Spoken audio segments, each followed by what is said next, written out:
Hey there, crypto enthusiasts. Welcome back to our channel, where we break down the latest in blockchain tech. Today, we're tackling a super practical topic: how to transfer Ethereum from your Arculus wallet to MetaMask in 2025. With the crypto world evolving fast, managing your assets securely is key, and this step-by-step guide will help you do just that without any hassle. First things first, make sure you have both wallets set up and ready to go. Open your Arculus wallet app or platform and log in securely. You'll see your Ethereum balance. Double check that it's the amount you want to transfer. Next, switch over to MetaMask. If you haven't already, install it as a browser extension or mobile app.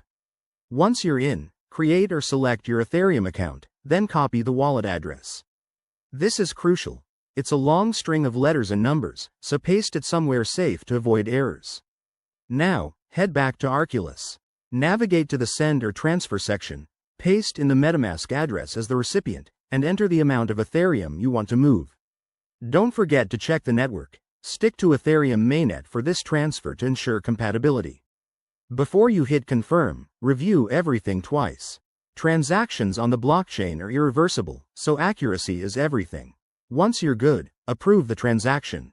You'll need to confirm it with your Arculus security features, like biometrics or a PIN. Sit tight while the transaction processes. It might take a few minutes depending on network congestion. Once it's done, hop back to MetaMask and refresh your balance. Voila! Your Ethereum should now be there. And that's it, folks. Transferring Ethereum between wallets is straightforward once you know the steps, but always stay vigilant against scams. If this tutorial helped you out, hit that like button, subscribe for more 2025 crypto updates, and drop a comment if you have questions. Thanks for watching. See you in the next one.